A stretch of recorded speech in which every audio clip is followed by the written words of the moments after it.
پلیس در جریان 2 روز ریدش در بعض میوه و سبزوات سفیسکایا واقع در کوچه سفیسکایا در کناره‌های جنوب شهر سنت پترزبورگ روسیه صدها مهاجر را دستگیر کرده است، از جمله بیش از 100 مهاجر سابق را که علاقه شهروندی روسیه دارند دستگیر کرده به کمیساریات حربی نویه فرونزه بردند و در قید ماندند. این نگرانی را به وجود آورده است که آنها را برای فرستادن به جنگ ضد اوکراین ثبت نام میکنند. خدمات مطبوعات سراسر کارهای داخلی شهر سنت پترزبورگ و ولایت لنینگراد روز 16 آگوست سال 2023 در اطلاعیه‌اش برای ثبت نام دستگیر کردن و به کمیساریات حربی بردن افراد صاحب شهروندی روسیه را یک اقدام نو در جریان ریدهای ضد مهاجر نامید. رید 2 روزه در بعض میوه و سبزوات سفیسکایا هم برای پلیس نتیجه آورد و هم برای کمیساریات‌های حربی. در جریان این رید تفتیش سندهای حدود 400 نفر تفتیش کرده شدند. از این شمار 55 نفر در روسیه غیر قانونی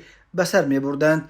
یک گروه هموطنان آنهایی که علاقه شهروندی روسیه شدند نیز تفتیش شدند. پلیس از چنینها بیش از 100 نفر را پیدا کرده قریب همه آنها را برای ثبت نام به کمیساریات حربی روانه کرد. نقل قول کرده است خبرگزاری تاس از اطلاع مقامات حفظ حقوق. همچنین گفته می شود که به ضد یک مهاجر با اتهام تقلب اسناد پرونده جنایتی گشودند. در بعضی میوه و سبزوات سفیسکایا که یکی از بازارهای بزرگترین در سنت پترزبورگ و ولایت لنینگراد به شمار می رود، صدها مهاجر از جمله 10 نفر از تاجیکستان کار می کنند. در شهر سنت پترزبورگ و ولایت لنینگراد اینک 5 روز باز عملیات میگرانت ادامه دارد. طی 5 روز ریدها 5700 حالت ویران کردن قانونهای مهاجرت را آشکار کردند و حدود 500 مهاجر خارجی را با مقصد اخراج از روسیه در بازداشتگاه ویژه محکوم کردند. پلیس خبر داد که با اتهام مهاجرت غیر قانونی در عموم 300 پرونده جنایتی گشوده شده است. پلیس با تکیه به معلومات دادن ساکنان صورت گرفتن ریدهای اخیر را یک ویژگی آنها نامید و گفت همکاری ساکنان امکان می‌دهد که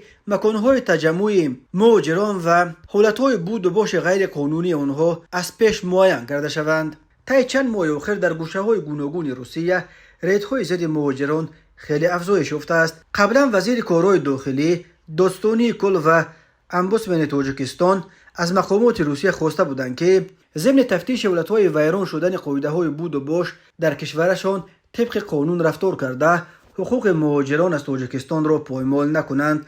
در دوشنبه برینند که در ریدهای اخیر از همه بیشتر مهاجران تاجیک آسیب دیدند.